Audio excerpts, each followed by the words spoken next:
హి ఓం నమ శివాయ్. ఓం నమ శివాయ్. ఓం శ్రీ భద్రకాళీ సమేత వీరభద్రస్వామిని నమో నమః. మాతృ పితృభ్యో నమః. ఆచార్య అతిథిభ్యో నమః. శ్రీమాత లలితా త్రిపుర సుందరయే నమో నమః. శ్రీ మహాకాళీ కవచం. ఓం గం గణపతే నమః. ఓం ఐం సరస్వత్యై నమః. ఓం శ్రీ దశమా విద్యా దేవతాభ్యో నమః. క్రీం హూం హ్రీం కాళికే స్వాహ. శ్రీ గురు విద్యానంద సాగర్ మహారాజనే నమః. ఆత్మ సాక్షాత్కార ప్రాప్త్యర్థం తాంత్రిక సుజ్ఞాన సిద్ధ్యర్థం శ్రీ కాళీ మహాదేవి శీఘ్ర కటాక్ష సిద్ధ్యర్థం అష్టైశ్వర్య ప్రాప్త్యర్థం సర్వాభిష్ట ప్రాప్తి సిద్ధ్యర్థం కష్ట నష్ట దుఃఖ భయ శత్రు వినాశనార్థం సర్వపీడా నివారణార్థం పరమానంద ప్రాప్తి సిద్ధ్యర్థం శ్రీ కాళీ కవచ స్తోత్రం కరిష్యే. శ్రీ భైరవ్యువాచ కాళీ పూజా శ్రుతానాథ భవస్య వివిధః ప్రభో ఇదానీం శ్రుతమిచ్ఛామి కవచం పూర్వసూచితం. త్వమేవ స్రష్టపాతా చ సంహర్తా చ త్వమేవ హి త్వమేవ శరణం నాథ త్రాహి మాం దుఃఖ సంకటాత్. శ్రీ భైరవ ఉవాచ రహస్యం శృణు వక్ష్యామి భైరవా ప్రాణవల్లభే శ్రీ జగన్మంగళం నామ కవచం మంత్ర విగ్రహం పఠిత్వా ధారయిత్వా చ త్రైలోక్యమోహయేత్ తత్క్షణాత్ నారాయణో అపి యద్ ధృత్వా నారీ భూత్వా మహేశ్వరం. యోగినాం క్షోభమానయత్ యద్ ధృత్వా చ రఘుత్తమః పరితృప్తో జగానైవ రావణాది నిశాచరాన్. యస్య ప్రసాదాదీశో అహం త్రైలోక్య విజయీ విభు ధనాదీపః కుబేరా అపి సురేశో అభూత్ సచీపతిః. ఏవం హి సకల దేవాః సర్వసిద్ధీశ్వరః ప్రియే జగన్మంగళస్యాస్య కవచస్య ఋషి శివః చందో అనుష్టుప్ దేవతా చ కాళికా దక్షకన్యకా జగతాం మోహనే దృష్టా విహితా భక్తి ముక్తిషు యోసీదాకర్షణే చైవ వినియోగాః ప్రకీర్తితః. అథ శ్రీ మహాకాళీ కవచ పఠనం. శిరో మే కాళికా పాతు క్రీంకారైకాక్షరీ పరా క్రీం క్రీం క్రీం మే లలాటం చ కాళికా ఖడ్గదారిణి. హూం హూం పాతు నేత్రయుగ్మం హ్రీం హ్రీం పాతు శృతి మమ దక్షిణే కాళికా పాతు ఘ్రాణయుగ్మం మహేశ్వరీ. క్రీం క్రీం క్రీం రసనాం పాతు హూం హూం పాతు కపోలకం వదనం సకలం పాతు హ్రీం హ్రీం స్వాహా స్వరూపిణి. ద్వావింశతాక్షరీ స్కందౌ మహావిద్యా సుఖప్రదా ఖడ్గముండాధరా కాళీ సర్వాంగామభితో అవతు.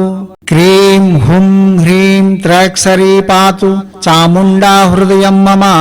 ఐం హూం ఓం ఐం స్తనద్వం ద్వం హ్రీం ఫట్ స్వాహ కాకుత్ స్థలం. అష్టాక్షరీ మహావిద్యా భుజౌ పాతు సమాతృక. క్రీం క్రీం హుం హుం హ్రీం హ్రీం కారి పాతు షడాక్షరీ మమ.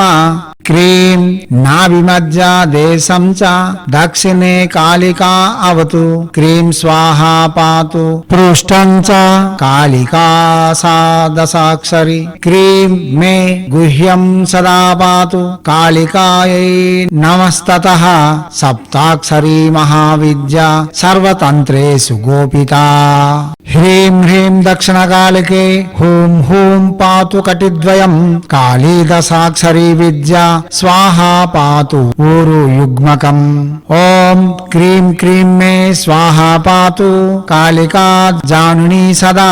కాళీ హృత్నామ విద్యేయం చతుర్వర్గ ఫలప్రదం. క్రీం హూం హ్రీం పాతు గుల్పం దక్షిణే కాళికా అవతు. క్రీం హూం హ్రీం స్వాహా పదం పాతు చతుర్దశాక్షరీ మమ. ఖడ్గముండాధరా కాళీ వరదాభయాదారిణి. విద్యాభిః సకలాభిః స సర్వాగమాభితో అవతు. కాళీ కపాలిని కుల్ల కురుకుల్లా విరోధిని. విప్రచిత్త తతోగ్రోగ్ర ప్రభా దీప్త ఘనాత్విష. నీ నీలగణా బాలకా చ మాత్రముద్రామితా ప్రభా ఏతః సర్వః ఖడ్గధరః ముండమాలా విభూషణః రక్షతు దిగ్విదిక్షు మాం బ్రహ్మనారాయణీ తదా మహేశ్వరీ చ చాముండా కౌమారీ చ పరాజితా వారాహీ నరసింహీ చ సర్వశ్చామితాభూషణా రక్షन्तు స్వాయుధై దిక్షు విదుక్షు మాం యథా తథా ఇది శ్రీ మహాకాళీ కవచపఠనం. శ్రీ మహాకాళీ కవచం ఫలశ్రుతి రక్షन्तు స్వాయుధై దిక్షు విదుక్షావపి చ మాం సదా ఇతి తే కథితం దివ్యం కవచం పరమాద్భుతం.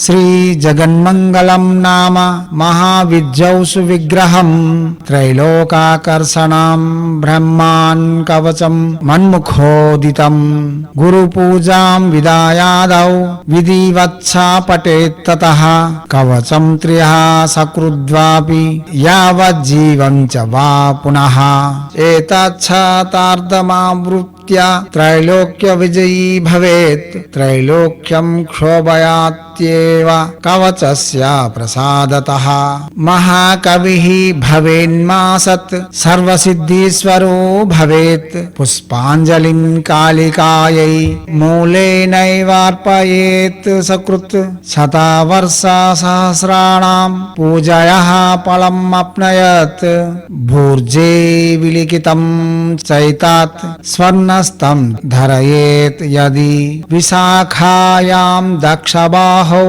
కంఠే వా ధరయేద్యది త్రైలోక్యం మోహయేత్ క్రోధాత్ త్రైలోక్యం చూర్ణయేత్ క్షణాత్ పుత్రవాన్ ధనవాన్ శ్రీమాన్ నానా విద్యానిధిః భవేత్ బ్రహ్మాస్త్రాదీని శస్త్రాణి తద్గాత్ర స్పర్శనాత్ తతః నదేయం పరశిష్యేభ్యః హ్యభక్తిభ్యో విశేషతః శిష్యేభ్యో భక్తియుక్తేభ్యో హ్యన్యథా మృత్యుమాప్నయాత్ ఇద కవచమాజ్ఞాత్వా యో భజతే కాళీ దేవతాం శతలక్షాం ప్రజాప్రాప్తి తస్య విద్యా నా సిద్ధ్యతి.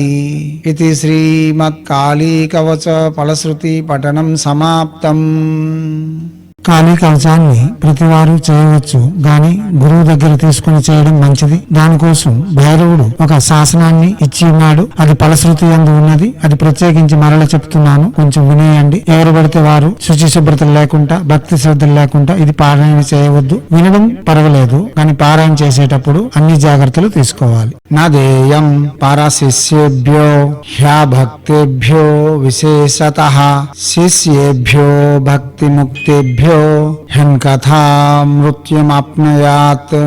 పరశిష్యులకు శిష్యుడు కానివానికి, శుద్ధభక్తి లేనివానికి గురువు ఈ కవచమును ఉపదేశించరాదని, శిష్యులుగా స్వీకరించకూడదని, అలా చేసినతో ఉపదేశించిన గురువుకు శిష్యులకు, శిష్యులు కానివారికి మరణం సంభవించునని శ్రీ భైరవుని యొక్క ఆదేశముగా శ్రీ గురువు ఉపదేశించి ఉన్నారు. నా శిష్యులు కానివారు ఈ 16 శ్లోకాల కవచం పఠించరాదని ఆజ్ఞ ఇచ్చి ఉన్నారు. కనుక ఈ కవచం చేసేవారు గురువుని ధ్యానించి, గురువుని నమస్కరించి, గురువు యొక్క అనుగ్రహం పొంది చేయాలని భైరవుని యొక్క వాచ. దీని యొక్క అంతరార్థము, ఈ కవచము చాలా రహస్యవంతమైనది, శక్తివంతమైనది. ఎవరైనా సరే దుర్వినియోగ భరచన లేక అర్హత లేని వారికి అందించినా అది తప్పుదారి పట్టే అవకాశాలు ఎక్కువగా ఉన్నాయని భైరవుడు ఈ కవచం చెబుతూనే ఒక ఆదేశాన్ని అందిస్తూ ఇచ్చి ఉన్నాడు. కాబట్టి భక్తి శ్రద్ధలు కలిగి ఉన్నవారు, గురువుపై గురువు వాక్యమును సదా అనుసరించే వాళ్ళు ఈ కవచము ఎటువంటి భయములు లేకుండా ప్రత్యక్షంగానే చేసుకోవచ్చు. గాని దీనిని హేళనగా లేక చిన్న వస్తువుగా చూడడం, చులకనగా చూడడం అన్నది భైరవుడు అసలు భరించాడు. కాబట్టి దీనిని అనుసరించి మనం కవచములు చేయవలసి ఉంటుంది. ఇప్పుడు శ్రీ దక్షిణకాళీ మాత యొక్క దశమహా విద్యలలో ప్రథమ దేవత యొక్క కవచాన్ని చెప్పుకుందాం.